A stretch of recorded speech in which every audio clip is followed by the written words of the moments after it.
Hello viewers, আসসালামু আলাইকুম। আমরা যারা রকেট বা বিকাশ ইউজ করি, অনেক সময় কিন্তু বিকাশ থেকে রকেটে বা রকেট থেকে বিকাশে টাকা ট্রান্সফার করার প্রয়োজন হয়।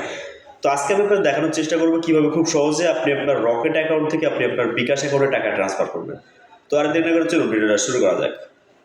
বরাবরের মতো আপনাদের সাথে আছেন সোহাগ, আপনাদের সাতক্ষীরা টেক পয়েন্ট। তো আপনি যদি আমাদের চ্যানেল নতুন হয়ে থাকেন, অবশ্যই চ্যানেল সাবস্ক্রাইব করবেন। আর থ্যাংক ইউ সো মাচ যদি আপনি সাবস্ক্রাইব করে থাকেন।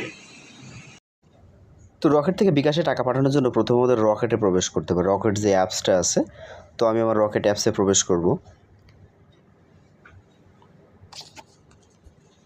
তো এলো আমার রকেট অ্যাপস। তো রকেট অ্যাপসে আসার পর আমরা যদি একটু খেয়াল করি, এখানে অনেকগুলো অপশন কিন্তু আছে। তো এখানে ফান্ড ট্রান্সফার যে অপশনটা আছে, তো আমরা ফান্ড ট্রান্সফারে যাব।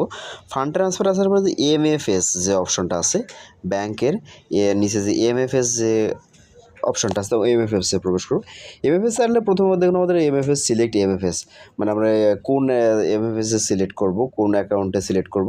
তো এখানে কয়েকটা অপশন কিন্তু দেখাবে, বিকাশ, ইসলামী ব্যাংক, ইসলামী ওয়ালেট। তো আমরা বিকাশে যেহেতু দেবো, তো আমরা এখান থেকে বিকাশটা সিলেক্ট করে নেব।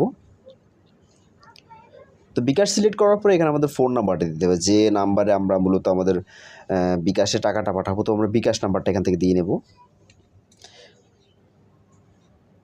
তো আমি বিকাশ নাম্বারটা দিয়ে নিলাম। তারপর রেফারেন্স আপনি দিতে পারেন, না দিলে প্রয়োজন নাই।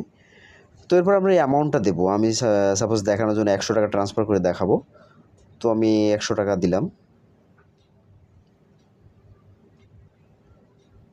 তো টাকার অঙ্কটা বসার পর আমরা নেক্সট অপশানে যাব। নেক্সটে যদি আমরা ক্লিক করি, নেক্সটে ক্লিক করলে কিন্তু আমাদের দেখাবে কত টাকা কাটবে। তো দেখুন আমাদের এমএফএস মাধ্যমে আমরা যখন একটা ব্যাংক থেকে অন্য ব্যাংকে টাকা পাঠাবো, তো বিকাশ থেকে রকেট বা রকেট থেকে বিকাশে পাঠাতে গেলে আমাদের দেখুন 100 টাকায় 85 পয়সা, তার মানে আপনার প্রায় 9 টাকার মতো খরচ হবে। এখন পাসওয়ার্ড দিলে কিন্তু আমার টাকাটা ট্রান্সফার হয়ে যাবে। দেখুন আমার টাকা ট্রান্সফার হয়ে গেছে।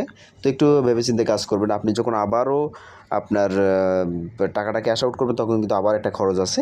তো বিশেষ প্রয়োজনে ইমার্জেন্সি সিচুয়েশান, যেখানে আপনার টাকা অবশ্যই আপনার রকেটে আসছে, বিকাশে প্রয়োজন ইমার্জেন্সি, সেই সিচুয়েশনে আপনি এই সিস্টেমটা ব্যবহার করতে পারবেন।